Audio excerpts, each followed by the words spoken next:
entrando ao vivo agora. Esperar ela entrar aqui. A Fernanda vai entrar aqui com a gente já já. Oi, Fê, te vi já aqui. Você precisa pedir para entrar para eu te colocar.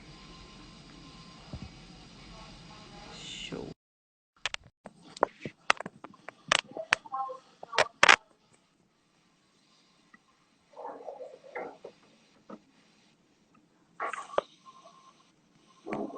Fê tá entrando. Oi! Oi. Ó, eu tô aqui e o Alê tá aqui, porque como a gente não tá no mesmo lugar, a gente tá fazendo um Google Hangout aqui e tá com você Que pra você pena, tô pegar. com saudade de Eu tô aqui. vocês. Eu tô aqui atrás, mas tô aparecendo aqui pequenininha. Tá bom, Os dois poderem aparecer juntos se a gente conseguir falar os três, Fê. beleza. E é porque o Instagram só deixa a gente colocar 2 pessoas, né? Uhum. Então, enfim, a gente conseguiu viabilizar assim. Que é como Acho que pessoa. daqui a 10 dias eles vão liberar mais, né? Poxa, tá Eles devem estar precisando, né? trabalhando já isso. Espero que sim, porque estão perdendo, na verdade, para as outras plataformas, É né? verdade, Porque tá todo mundo, para fazer isso no Instagram, tá todo mundo tendo que fazer isso. Né? Você verdade. viu as pessoas no Instagram todos gravando tela do Zoom ou do Hangout ou do Instagram, do YouTube para poder ter mais gente. E Claro. aí? Poxa, eu tô com saudade da gente continuar aí nossos projetos, mas Ai, nem fala. Todo mundo nas suas casas separados, sem fica mais liberdade. difícil, né? Não tem jeito. Muito. Fica, É, faz falta faz esse, muita falta. esse contato. Sim. É. Bom, Mas gente. vamos adaptando, vamos aprendendo com as outras plataformas também. Enquanto Só isso, a gente vocês vai para me botarem aqui usando. também. Está adorando. Gente, a Fê é praticamente time legado também. A gente vive chamando ela para se tornar time legado. Um dia a gente consegue. Estamos quase lá, estamos quase lá.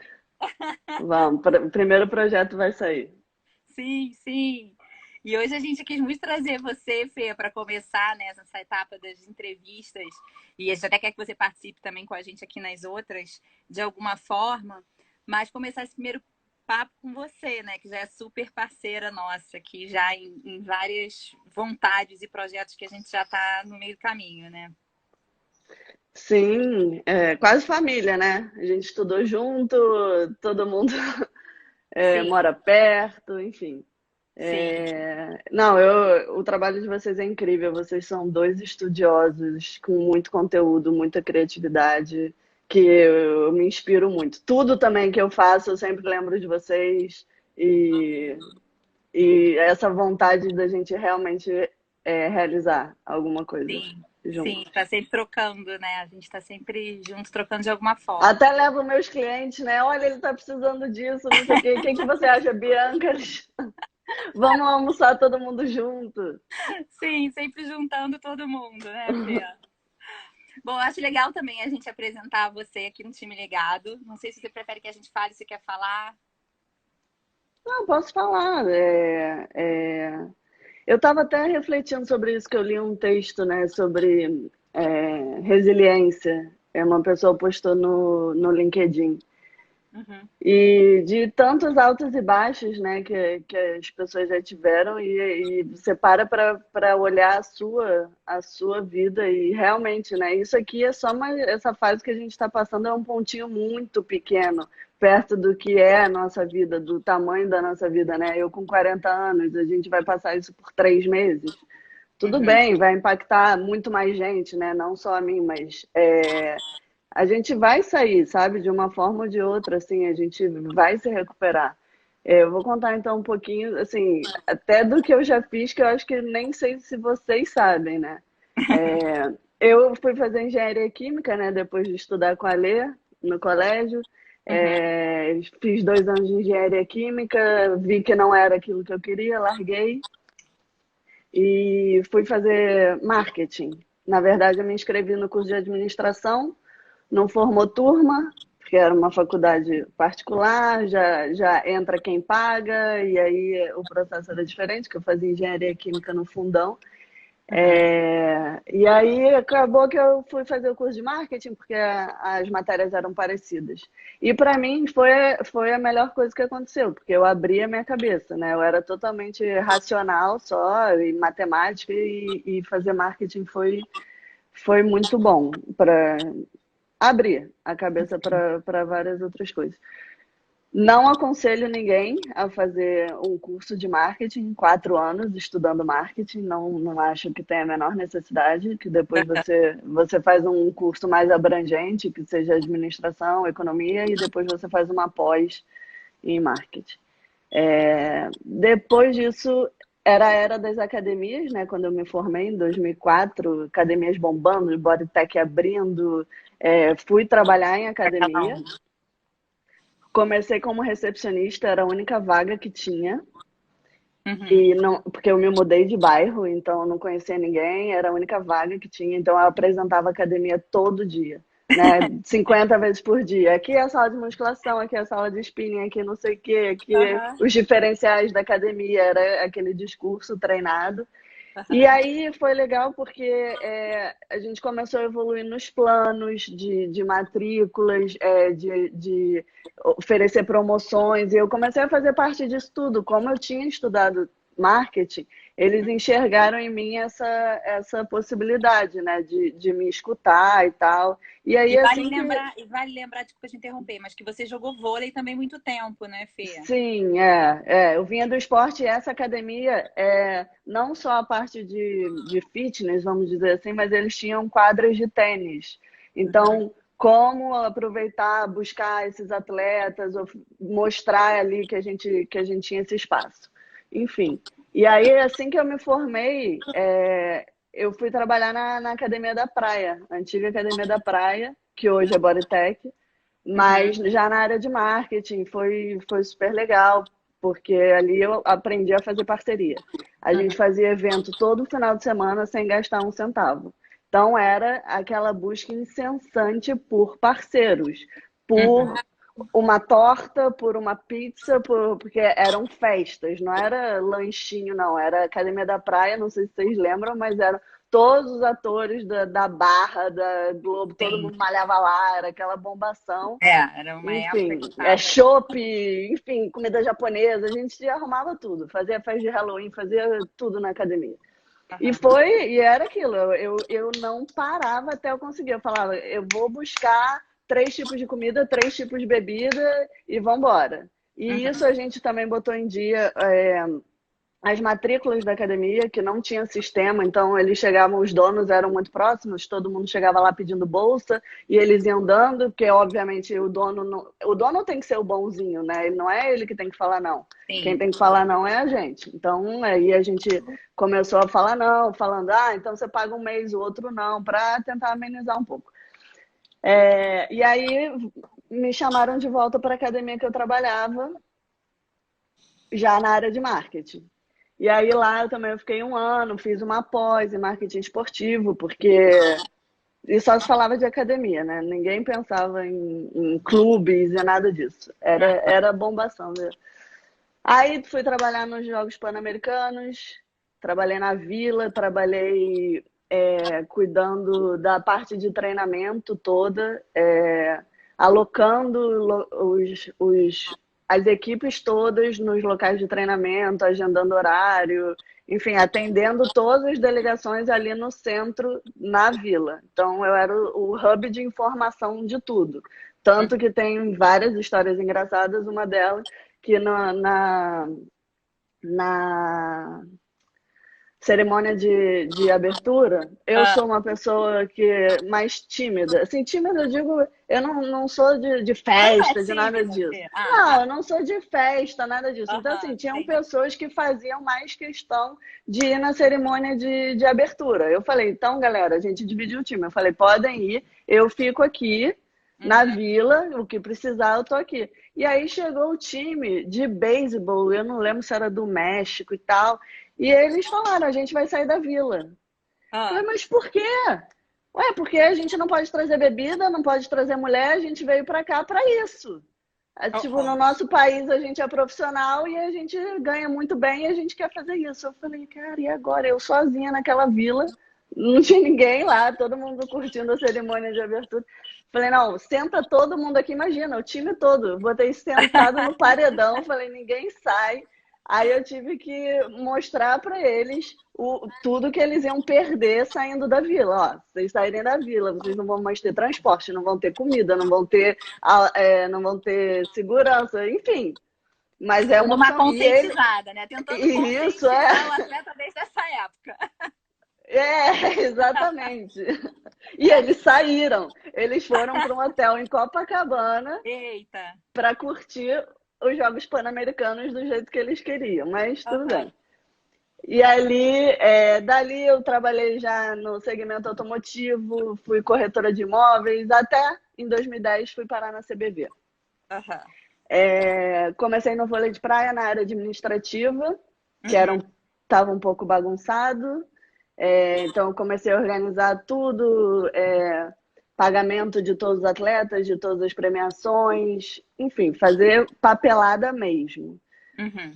Aí eu tinha um diretor que também gostou do trabalho, da sistematização que eu fiz ali do negócio, né, da organização, que me levou para uma agência de eventos, e eu era o braço direito dele, então. Uhum. Foi uma oportunidade incrível, que aí eu pude ter acesso à Sport TV, a gente tinha reuniões diárias para ver grade, né, onde os jogos iam se encaixar, enfim. Patrocinadores, contratos, entregas para o maior patrocinador e tal. E depois eu voltei para a CBV como gerente de atendimento ao patrocinador, de onde eu saí em 2014. Pedi Uhum. demissão, num ato de rebeldia, pedi demissão e depois trabalhei nos Jogos Olímpicos. E aí, quando acabaram os Jogos Olímpicos, o mercado esportivo, principalmente no Rio, acabou. E a Uhum. gente falou de novo, vamos ter que nos reinventar. O que a gente Sim. vai fazer? Vi uma entrevista do Emanuel, vôlei de praia, falando que ele também tinha acabado de parar de jogar e que não Uhum. sabia o que ia fazer em Uhum. 2016. Então, em 2017, eu fiz uma reunião com ele Emanuel, e para quem não sabe, o jogador de vôlei, né? Que, enfim, tava na praia nessa época já, né? já, assim, não, ele tem 3 medalhas olímpicas, né? Uma ouro, prata e bronze. Sim. É o maior ganhador de títulos. O Guilherme está aí assistindo. O Guilherme é assessor de imprensa, foi muito tempo da CBV da Praia, sabe todo o currículo do Emanuel. E aí eu sentei com ele e eu comecei a oferecer produtos. O que a gente pode fazer? O que você quer fazer? Você quer fazer clínica? Quer fazer palestra? Quer fazer presença? Você tem um projeto social? Você precisa de patrocinador? E aí a gente foi caminhando com Sim. isso, né? Não foi fácil, até para gente se entender, né? E a pessoa também ter confiança na gente. Ele não era meu amigo, eu não conhecia. Era um dos poucos, sim, que eu falava nas etapas do circuito, mas eu nunca me aproximei de atleta nenhum. Então, eu mantinha muito essa distância. Então, foi um processo mesmo, né? De confiança de ambos os lados. E Uhum. Eu acho que vale falar, Fê, que você na CBV trabalhou muito com eventos, né? Com a parte toda presencial dos jogos, aquela eu coisa de acompanhava, profissionalização. acompanhei tanto o indoor quanto o circuito, né? O circuito, o Aham. Ale até pegou um pouquinho comigo. Sim. A gente tem que ir, no caso, né? No meu papel como atendimento ao patrocinador, eu tinha que estar lá atendendo exclusivamente o patrocinador. Só que esse é um dos papéis mais difíceis, porque e depois você vê assim, quem é do mercado de varejo, né? O mercado de varejo, ele sempre briga, o comercial briga com o marketing. Porque o Uhum, comercial sim. quer vender aquelas peças que estão encalhadas, quer, sei lá, botar o preço X e o marketing tem uma outra estratégia. A Bianca sabe bem que Sim. isso é um conflito Eterno. diário. Os dois E, querem na, vender, e mas cada um tem uma forma, né? uma linha. E Um com quer estilo, vender. né, Bia? E com Um quer vender estilo a curto ainda. prazo a qualquer preço, né? E o outro quer Mas vender sempre. no esporte acontece a mesma coisa, né? Porque você tem o marketing e você tem a parte técnica. E eles brigam o tempo inteiro, porque a parte técnica só quer saber da quadra, o que é melhor para os atletas, o que é melhor não sei o quê, e o patrocinador, ele quer saber da marca dele. Uhum. Então, ficar nesse meio é muito legal para quem gosta de resolver problema. É ótimo, eu amo, mas é desgastante pra caramba, porque você tem que atender a todos os públicos internos, né? Você tem que falar Sim. bem com a sua parte técnica, você tem que falar bem com o seu marketing, você tem que falar bem com o pessoal de logística, você tem que falar bem com os diretores e o patrocinador em cima de você. Ah, eu quero isso, eu quero um balanço na etapa do vôlei de praia. Aí o cara lá da produção fala, pô, Fernanda, mas não dá para colocar um balanço aqui na terra, não consigo fincar, não sei o quê. Você fala, cara, então tá, então vamos botar uma câmera lá. É o tempo inteiro você resolvendo coisas que não tem nada a ver com a quadra. Uhum. Ô, Fê, Enfim, deixa eu te perguntar uma coisa. A partir do momento que você inicia essa relação com o Emanuel, né, e você percebe na fala dele que existe uma vontade de uma atividade depois da carreira, né, e você, ao longo do tempo, vai percebendo essa mesma angústia e essa mesma necessidade em outros atletas também, né, que você até também tem trabalhado nos últimos anos, tal, você criou uma relação e um networking. E aí você começa a perceber também, criando uma relação com os patrocinadores e com as empresas, que é o que a gente fala aqui também, que existe uma demanda das empresas dos valores e princípios do esporte, né? Que os atletas conseguem entregar também. eles conseguem entregar, mas eles não sabem, né, disso. Pois eles não sabem que eles têm essa vantagem competitiva já. É incrível isso. Eu até separei, né? Muito se fala de hard skills e soft skills hoje, né? Uhum. Soft skills, se você for olhar uma lista de 10 soft skills, o atleta ele vai preencher todas elas. Porque desde cedo, né, eu joguei um pouco, categoria de base, mas desde cedo a gente convive com pessoas de classes sociais diferentes, de educações diferentes, culturas diferentes. Então você tem que aprender primeiro já a se comunicar de forma diferente com cada um ali. Você tem resultado para entregar. Você tem um comprometimento que quem não é do esporte, ninguém entendia por que eu não podia faltar um treino. E não tem explicação. É inerente seu, é um compromisso que você assumiu e você vai cumprir. Uhum. Sim. Então, isso no mundo corporativo tem um valor enorme.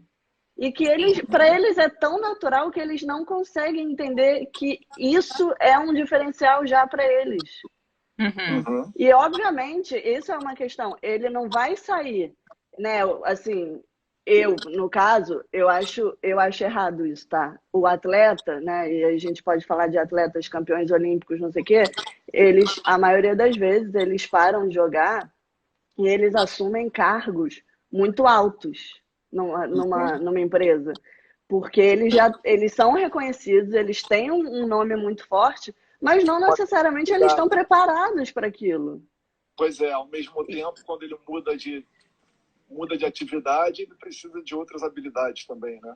Ele precisa ter uma vivência ali, que seja mínima, porque ele vai pegar mais rápido, porque ele tem a parte esportiva, mas ele tem que ser humilde ali para saber se capacitar. Não vai achar que ele vai parar de jogar, ele vai virar gerente de vôlei de praia e ele vai saber fazer acontecer. Não vai.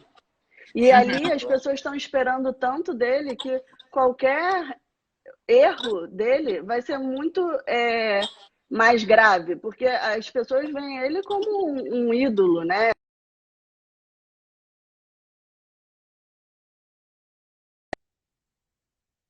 É porque ele já veio de um topo no esporte, né? Ele tem essas soft skills que com certeza vão contribuir e dar um diferencial nele, mas tem uma parte técnica que ele ainda não traz, né? Que o atleta ainda não traz. A não ser que ele tenha Exatamente. de alguma forma ao longo que é muito difícil. Que é muito difícil e que não tem problema. Não tem é quase impossível. Vamos aqui no Brasil, né? Vamos colocar assim, de verdade. 99% não consegue estudar. Sim.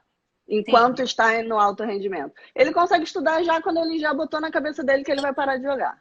Sim. Porque aí ele já não está entregando tanto na quadra e aí ele consegue um tempo para estudar.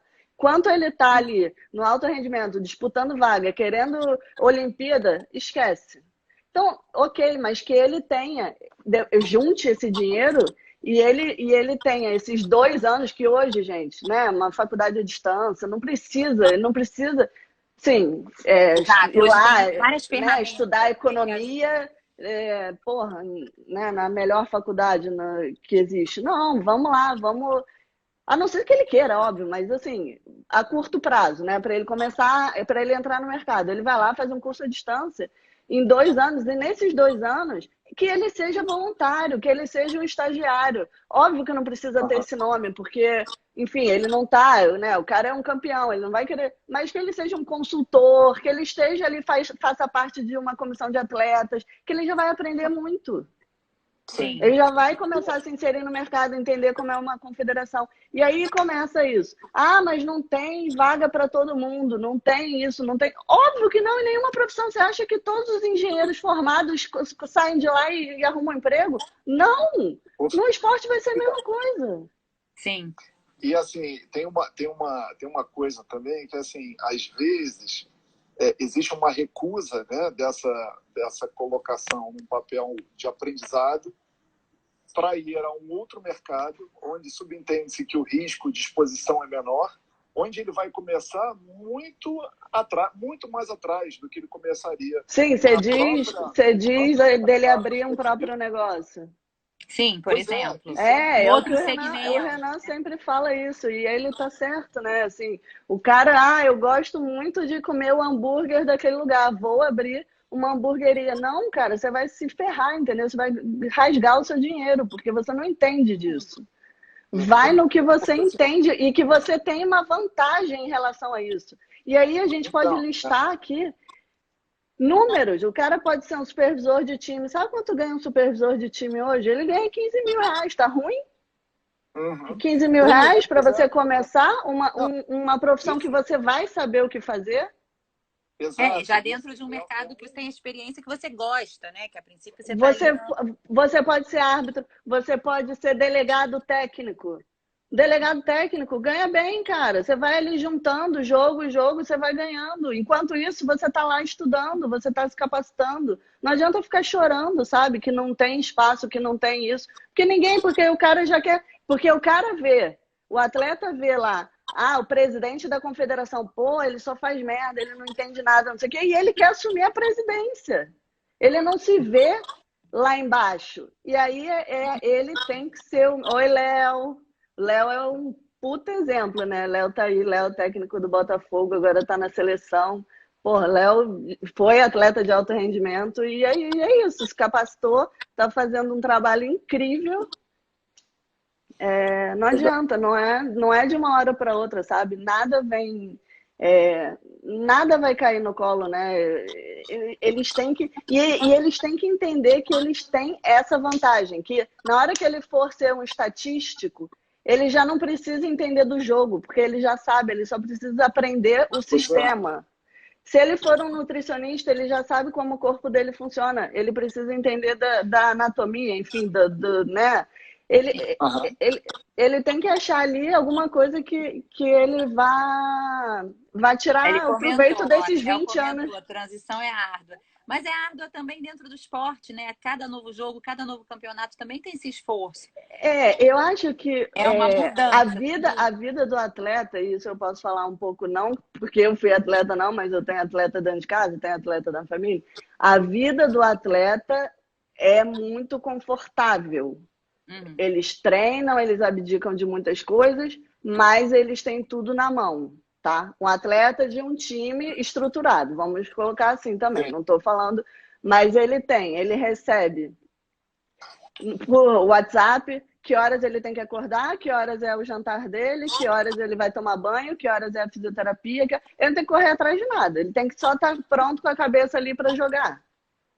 Essa atitude empreendedora que a gente fala muito entre a gente, né, quando a gente conversa, eu acho que é uma coisa que o atleta também precisa começar a buscar nele mesmo, independente de que momento da carreira dele ele tá, né? Eu acho que tem uma questão de, seja na carreira, na categoria de base, seja no profissional, quando ele está ali no auge, seja nesse momento que ele está buscando uma transição. Essa busca pela atitude empreendedora é um exercício também, né? Desculpa, Fê, rapidinho, só colocar um ponto. Porque muitas vezes existe uma disposição maior de se dar mais passos para trás em outros mercados, porque entende-se que é uma exposição menor por estar em outro mercado e tal, porque ele já tem, assim, existe um argumento de que o mercado é novo, então ele está passando por um processo de aprendizado mesmo, porque é um mercado novo, do que no seu próprio mercado, que é o mercado do esporte, dar um passo para trás um pouquinho, só para entender o outro lado da situação, porque o potencial do estilingue é muito maior, né? O potencial de crescimento é muito maior. Mas é um passo para trás para se preparar um pouquinho e depois usufruir de todo o aprendizado, não só daquele período, mas de todo aquele que você teve como jogador também. Eles vão se somar e vão ter uma entrega muito maior.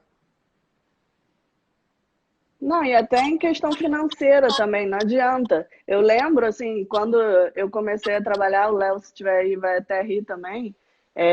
Quando eu comecei a trabalhar, né, vou falar, ganhava, sei lá, R$ 2.000. Aí um primo meu falou assim, um primo que jogava, né, basquete. Você sai de casa todos os dias para ganhar R$ 2.000? Porque o parâmetro de salário deles é outro. Sim. Entendeu? Eles não sabem como é o mercado. Então, isso é um baque também, né? Para eles, quando param de jogar. Eu até fiz umas contas aqui, assim, um atleta top, tá? No Brasil.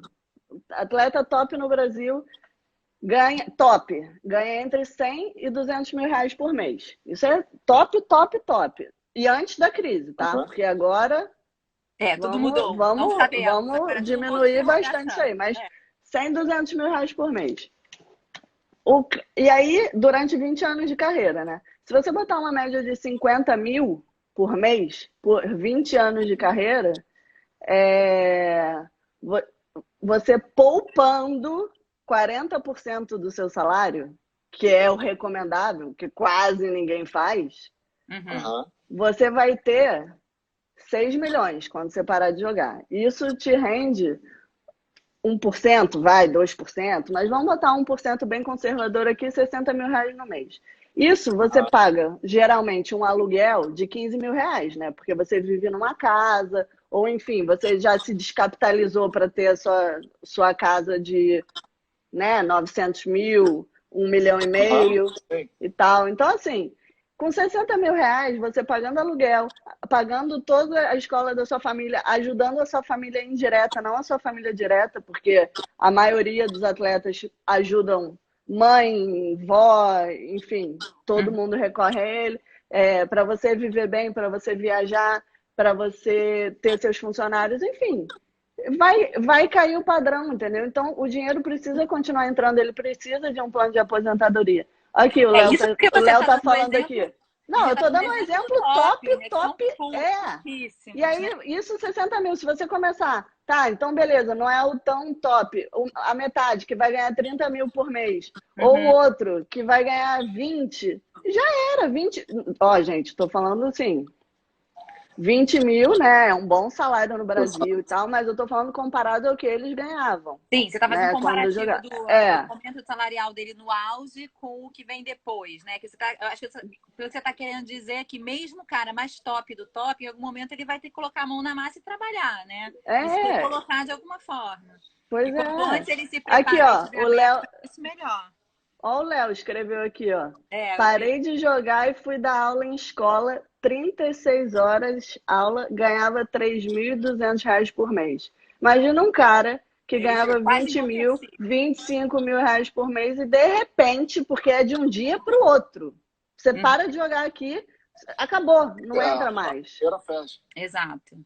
Torneira fecha. Então, assim. E são várias coisas acontecendo ao mesmo tempo, né, Fê? Tem essa questão da recolocação, da transição, tem uma questão emocional, porque é um fim de uma carreira, é como se fosse um luto A própria que você família. vive. Gente, tem coisas que vocês nem imaginam. Imagina o cara ficar em casa. A mulher Exato. também não aguenta. Exato, exato. Tem E uma o questão cara. física, né? Que é o corpo mesmo, é uma adaptação química. Eu lembro quando o Ale parou de jogar, ele disse que não aguentava ficar sentado, que tudo tremia no corpo dele. Né, Ale? Eu lembro que você falava que você não aguentava ficar sentado. Eu ia até comentar isso também, que assim, além da questão financeira, que ela é, claro, né, ela impacta em todos, mas em diferentes níveis, né? O cara que está lá em cima, ele tem um pouco mais de gordura, o cara que está embaixo, ele tem um pouquinho menos, ele não consegue escolher muito, ele já tem que arrumar uma alternativa, mas em todos, o impacto emocional é praticamente o mesmo em todos, seja o cara ou seja o cara lá embaixo. O impacto emocional... Claro que o cara que tem a gordura, ele vai estar mais confortável nessa situação, porque ele não vai ter a pressão da família, a pressão, né? Mas a parte emocional sim precisa ser trabalhada. E isso é outra coisa. Assim, dentre essa lista toda de profissões que os atletas podem assumir, a psicologia no esporte é uma das mais sérias. A gente não encontra psicólogos que foram atletas de alto rendimento. E os atletas, desculpa, eles querem isso, eles querem alguém que viveu o que eles viveram, entendeu? Faz muita diferença. Do que ele chegar numa pessoa, um psicólogo comum fica mais encantado com a profissão do atleta do que tratar ele como paciente. Sim. Exato. O próprio psicólogo enxerga ele como um ídolo. Então, já fica difícil isso, entendeu? Então, assim, a gente buscou uma pessoa, a gente encontrou uma pessoa que, não foi seleção brasileira, mas ele tinha jogado em alto rendimento e ele foi bem aceito, assim, 100% dos atletas gostaram dele. E aí vai, né? Nutricionista, jornalista, técnico, árbitro. As pessoas reclamam tanto. Isso você falando da parte técnica, né, Fê? Fora a parte toda de gestão, que você pode ir para diferentes lados. E o próprio atleta em si. Porque outra coisa que a gente também fala sempre, e a gente já conversou sobre isso, é porque o atleta, bem ou mal, ele tem um nome, né? Ele tem uma marca que é ele dentro de um clube, né? Ele tem lá uma posição de destaque. Quando ele sai disso e ele não tem mais esse suporte da mídia ali o tempo inteiro em cima dele, do próprio clube e do jogo em si, dos campeonatos dando essa visibilidade, ele se vê sem esse canal de imagem. Só que, ao mesmo tempo, ele cada vez mais ele também tem que se ver como essa marca antes, né? Para ele sair criando esse relacionamento e se trabalhando com o que ele é e o que ele quer ser, de preferência enquanto ele ainda está no auge. Para as pessoas conseguirem enxergar ele mais rápido, né? E até hoje em dia, que você tem as redes sociais, porque antigamente a gente não tinha exatamente, isso. A gente tem as redes sociais. Ele pode falar para o fã dele, né? Ele pode olhar no olho do fã dele, usar essa rede social para falar e conversar com o fã. Conversar e ir encaminhando, né? Fazendo a história dele ali nos próprios posts dele. Porque tudo vai interferir, o que ele gosta, o que ele não gosta. Ele já vai direcionando ali o caminho dele de profissão, de patrocínio, do que quer que seja, que esteja envolvido com a marca atleta. E não deixa de ser também uma forma dele criar experiência nessa comunicação, na forma que ele fala. Por exemplo, um atleta que quer se tornar algum dia palestrante ou quer um dia representar de alguma forma uma marca, ele, durante a carreira dele, ele já pode se expressar cada vez mais, né? E se comunicar e se colocar com uma posição, um determinado valor, para já ir criando essa identidade, né? E esse patrocínio, às vezes, acontece na primeira carreira, né? E aí, Bi, ele não é obrigado a fazer isso sozinho. Ele Não, tem pessoas para ajudar ele. sim, Que é o nosso trabalho é fazer com que ele foque na quadra. E, obviamente, ele vai se interessando, ele vai aprendendo, ele vai vivenciando uma outra coisa, mas ele não ele não tem que fazer isso tudo sozinho, né? Senão sim, também fica muito pesado para ele, né? Ele jogar e treinar, e aí ele tem que postar, e ele tem que saber como se comunicar em cada mídia, né? Porque hoje em dia você sabe que o Instagram é de um jeito, o Facebook é de outro, o LinkedIn é de outro, não sei o quê. Enfim, a maioria dos atletas que eu encontro, o próprio perfil ali do Instagram tá tudo errado. O sim. cara não consegue escrever o perfil dele ali. Uhum, Eu uhum. olho aquilo e falo assim, o que que você quis dizer com isso? Tá tudo embolado, sabe? Quem é você? O que que você quer? Eu Você acho quer fazer legal você. palestra? Então você tem que botar o seu contato. Como é que as pessoas te acham? Sim. Então, tem um ponto interessante, Feliz, isso que você comentou agora também.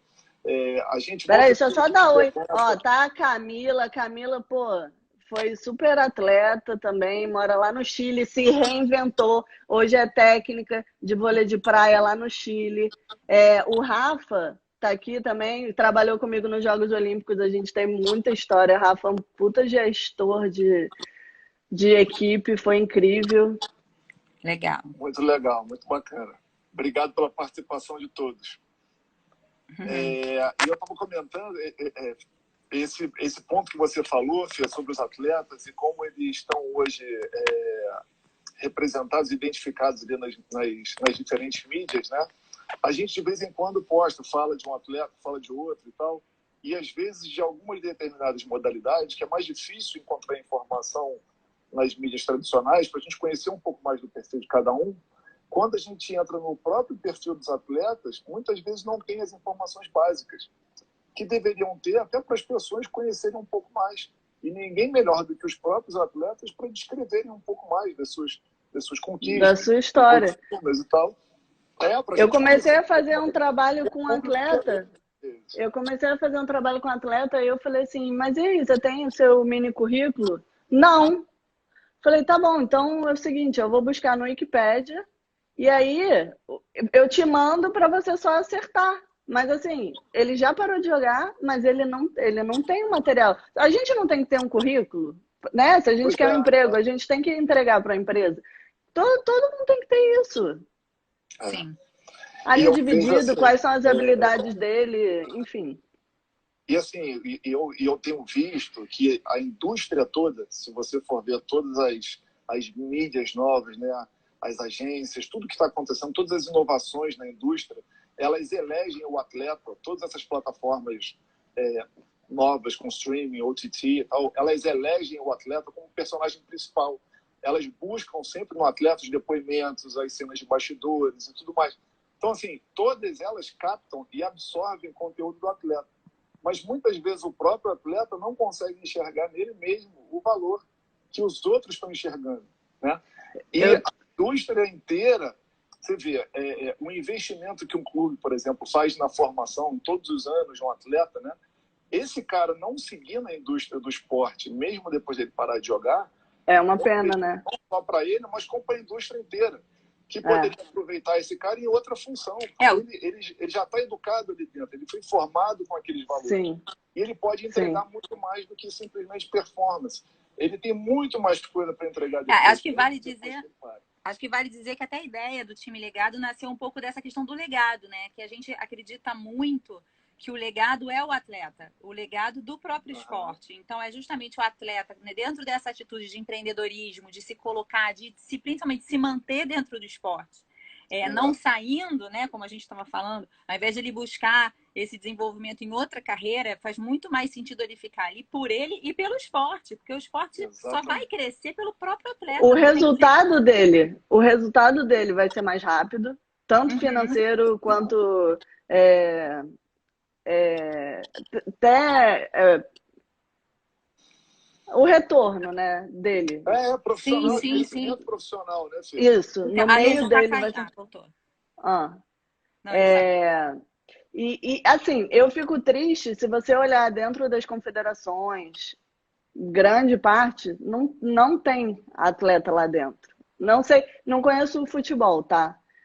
Conheço um pouco de basquete e vôlei.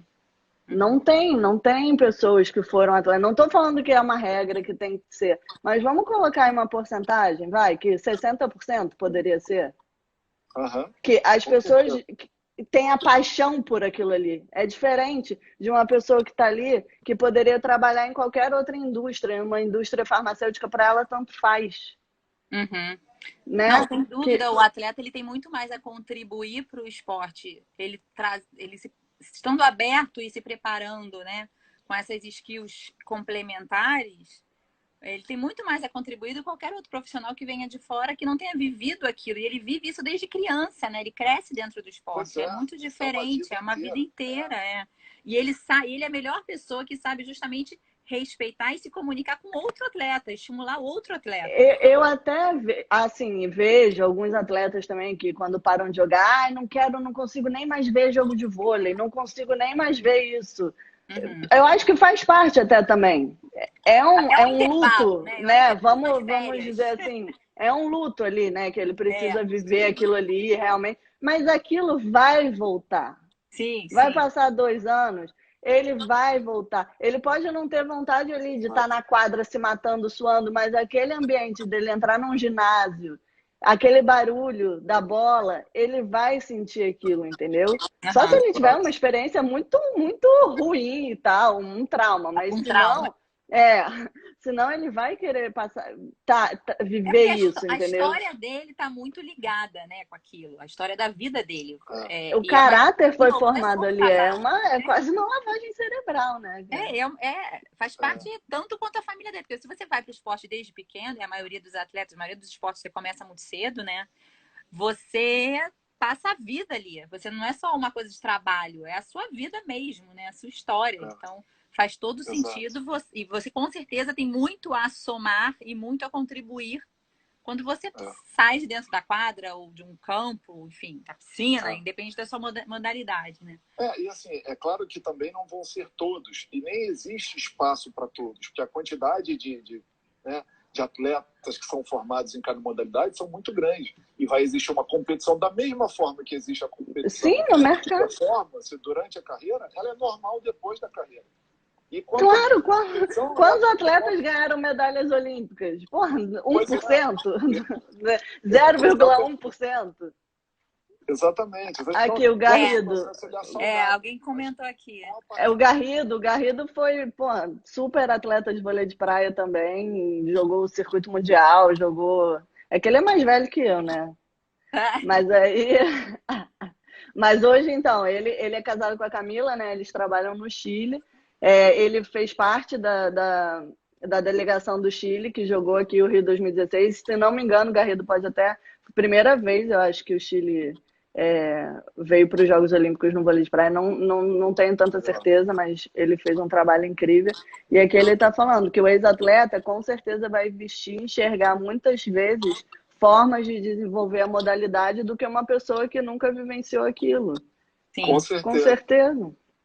E eu acho que tem uma coisa também, Fê, eu acho que, não sei se todo mundo sabe, que hoje você também trabalha com o Renan, né? Fazendo toda até essa parte das palestras que ele dá, esse contato com as empresas, né? Uhum. E essa procura das empresas por atletas, pelas soft skills que a gente estava comentando e tal, né? Eu acho que vale você passar um pouquinho de como é essa demanda das empresas, né? Quando uma empresa busca esse atleta, o que ela está procurando? É muito louco, né? Vem de tudo, né? Vem de tudo. Vem assim, a gente já teve. Por incrível que pareça, sabe qual um dos grandes concorrentes do Renan em palestras? O Rodrigo Pimentel, que era do BOP. Você vê, não é nem um atleta, mas é porque a galera, muitas vezes, a galera de vendas, né, de indústria farmacêutica, Os automobilística, contratantes, que né? quer aquele. Os contratantes, quando eles passam o briefing, né, eles querem que a turma saia de lá com sangue nos olhos e não sei o Sim. quê, e o lance de bater meta e tal. Mas, até o Renan e eu, a gente acredita também que você tem que passar um valor. Porque você pode ir ali, essa motivação toda, ela funciona para... como é que é o nome ali antes do jogo ali que o técnico fala? Antes de entrar na quadra? A preleção. Isso serve, essa motivação tão forte serve para isso, para o cara sair dali, entrar, jogar, não sei o quê, e depois ele esqueceu o que foi falado ali. Entendeu? Então eu acho que a palestra de motivação ali, isso, né? Eu acho que a palestra ela tem que ter valores e exemplos práticos para a pessoa sair dali e saber aplicar no dia a dia. Ela chegar no dia seguinte, na mesa dela de trabalho, e falar assim, putz, o que eu posso fazer diferente hoje para eu ter um resultado diferente? Sim. Ah, tô motivado. Essa motivação vai durar 3 dias. Sim, depois desses 3 dias, ele vai precisar de outra palestra, ele vai ter que investir em outro palestrante. Não pode ser só a forma, né? Tem que ter um conteúdo que de alguma forma... Tem que ter bem trabalhado, entendeu? Ele tem que ele tem que ter história. E história de bastidor, sim. Porque dá insight para a pessoa. Ah, como é que você fez para motivar? Não foram as palavras que ele falou ali, mas foi um treino que ele deu de uma forma... o que ele fez com o capitão do time dele, que o capitão do time dele ajudou a liderar a equipe. Sabe, exemplos práticos. Assim, ele conta um exemplo incrível. Não sei se a gente tem tempo aqui. Olha, tem tanta gente legal. O Buiu, o Varejão tá aqui também. Está quase 50 minutos aqui. A gente falou meia hora. Eu falei para você que 1 hora passa voando. Não, ele tem uma história assim de motivação, mas isso assim, esse lance de multa, né? Que chegou atrasado, paga ali a caixinha, chegou atrasado, paga a caixinha. E aí, o que isso adianta, na verdade, né? Porque o cara que não tem o compromisso e ele tem o dinheiro, porque a maioria dos atletas ganham bem, ele não tá preocupado. Ele vai perder o quê? R$100 todo dia? Enquanto a mulher dele não estiver sabendo, ele tá tranquilo. Então ele vai lá e dá aqueles R$100. E aí todo mundo fica feliz porque rola o churrasco. E aí ele fala, porra, tô fazendo churrasco, tô comendo, tô bebendo cerveja com seu dinheiro, não sei o quê. E o cara que chegou atrasado não tá preocupado. Só que aquilo incomoda, porque na hora do jogo ali, esse cara que tá chegando atrasado, ele tá mostrando que ele não tá comprometido. Sim. Porque ele, entendeu? Porque o treino atrasa por causa dele.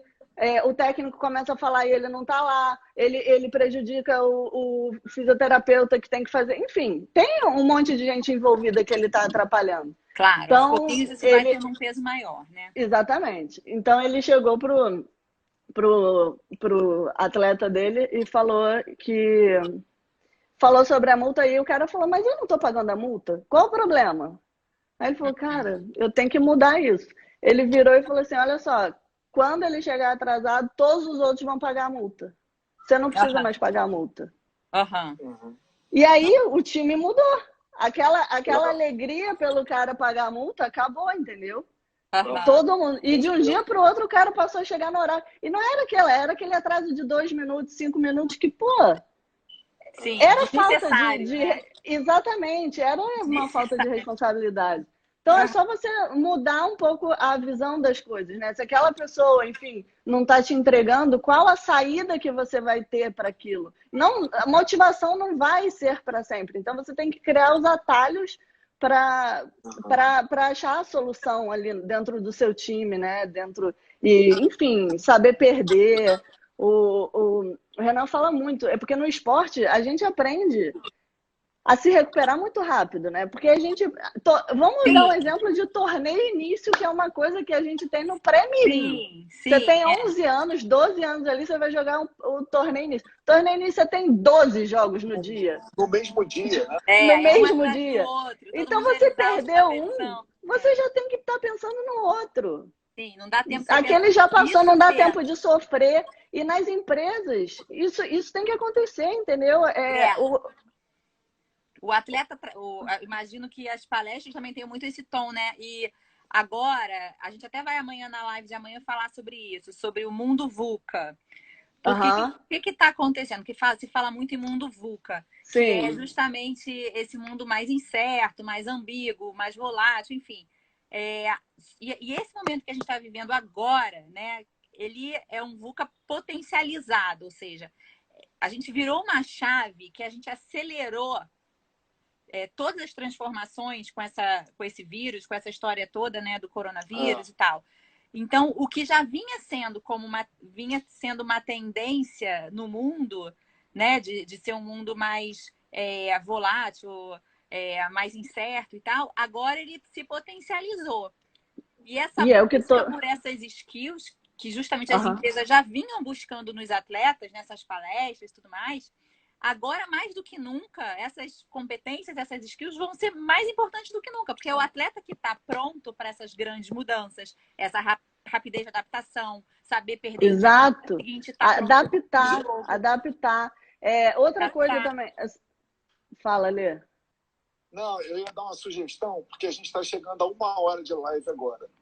E assim, a gente está falando de coisa pra caramba pra gente falar, é muito bom, a gente tem assunto para ficar aqui faz um tempão. Mas o que eu ia sugerir, assim, esse assunto de mudança de comportamento, oportunidades pós-vírus, e esse cenário, e como ele pode ser transformado para depois, e como a gente enxerga isso, as oportunidades, eu acho que é interessante pra caramba e vai gerar muita coisa. Então, se a gente começar agora, a gente vai emendar aqui, vai ficar muito mais tempo e a live fica muito comprida. Tá. A minha sugestão seria a gente parar agora, que já tem 1 hora. Conclui só o raciocínio. E depois a gente faz uma outra com esse tema focado no comportamento, na mudança e o que a gente acha, a visão, as nossas ideias para o pós-quarentena. Sim, porque Gente, meu amiguinho do Rio Open. Gera... Eu fiz uma besteira, eu tenho que contar essa do Rio Open. Melzer, hi. Vocês não sabem, eu fui fazer a credencial, eu era responsável pelo credenciamento dos atletas. E tinha um sistema que tinha foto de todos os atletas. E no tênis, né, todo sofisticado, né, então tem só a inicial, tipo F ponto e o sobrenome. E aí eu fiz a credencial dele, imprimi, tal, plastifiquei, furei, botei. Quando ele chegou, eu falei, você já tinha gravado a cara dele, botei a credencial dele, ele, esse é meu irmão. Falei, não. Ai! Aí ele falou, é o meu irmão. Gente, eu quase chorei, porque eu não aceito errar, né? Falei, não é possível. Aí ele ria. Aí eu vou tirar uma foto. Eu, não, você vai postar no Instagram essa foto que eu errei e tal. E aí a gente trocou his credential, right? Foi engraçada. Muito bom. Então, só concluindo, assim... Conclui, Fê. Não, nem sei mais do que a gente falou. Eu acho que a gente falou tanta coisa. A gente tá falando dessa questão da agilidade, do atleta, que nesses novos tempos vai ser importante. Eles têm que enxergar que eles têm uma vantagem competitiva enorme. E aí, eu vou falar agora aqui, basicamente, atitude, facilidade de comunicação, tomada de decisão. Num jogo, gente, a gente toma decisão o tempo inteiro, né?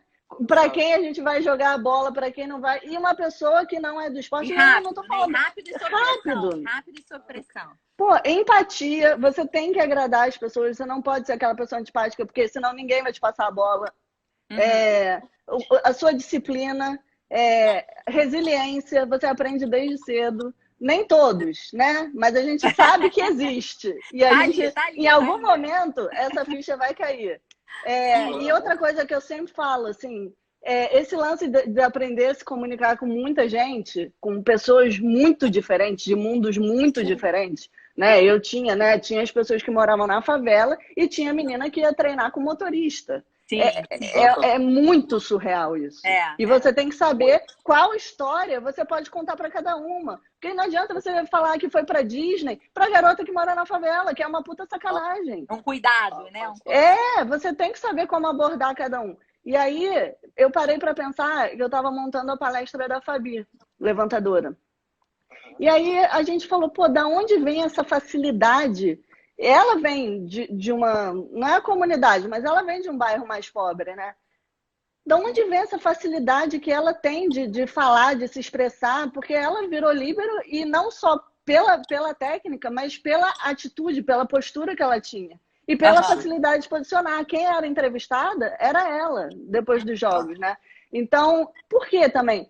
Que eu parei para pensar. Ela ali no Flamengo, ela no mesmo dia, ela treinava em 3 categorias diferentes. Então, ela treinava com infantil, que tinha o quê? 15 pessoas. Ela treinava no infanto, que tinham mais outras 15 meninas. E treinava no juvenil com outras 15 pessoas. Então, por dia, ali, ela lidava com, no mínimo, 45 pessoas. Fora Que ela e tinha... tudo mais, né?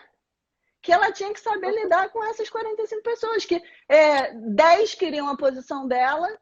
Então, Uhum. desde muito cedo, a gente aprende a Então, se e essa mudança é o hábito com a mudança, né? Você, dentro de um jogo, você tem vários jogos, várias tomadas de decisão, vários cenários diferentes.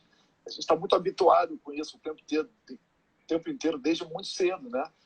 E realmente são habilidades e características e hábitos que e podem ser... próprio adaptar a regra do esporte. A regra do esporte mudou, o vôlei muda também. Antes não podia pé, pode pé, enfim, tocar a rede, não podia tocar, enfim. A gente tem um histórico muito legal, assim, de entender o outro, né? Perfeito, Fê. Muito bom. Ó, já temos alguns elogios aí, pessoal. Obrigado. Fê, obrigado também. A gente já tem que marcar a Valeu. próxima. Fê, a gente tem que marcar a próxima. Amanhã, depois de amanhã, vamos continuar no assunto. Vamos. Eu acho que... Depois, e aí a gente avisa o pessoal, porque a gente já tem esse tema pronto, que eu acho que é super interessante. Eu acho que a gente pode entrar. A gente pode fazer a nossa enquete de cursos, né? Aquela. Eu acho que também tem uma questão que é eu acho que vale a gente também, dentro desse assunto, falar um pouquinho do que está por vir e as formas que os atletas têm para aproveitar melhor essa próxima onda que está vindo aí, que apesar de toda a crise, vai ser uma grande oportunidade para os atletas. Então, eu acho que a gente pode entrar nisso. Tá, vamos sim. Né? Só me avisa. Tá. E a gente divulga aí para os amigos, que a maioria foi amigo aqui que entrou para ver a gente. Isso. E aí a gente avisa e aí a gente coloca o horário. Vamos tentar amanhã ou depois para também não perder muito ritmo. Mais ou menos nesse horário, porque a noite também fica muito... porque agora a gente já está competindo com o Gustavo Borges, com não sei quem, com muita gente aí. Começa a começar essas lives pesadas. Exatamente. E aí a gente conversa um pouco mais. Fê, super obrigada mais uma vez. Valeu, gente, amigos todos que assistiram. Obrigada a todo mundo. Gente. Obrigado a todos. Espero que a gente tenha somado aí. Beijo. Beijo, Fê. Beijo, Fê. Beijo.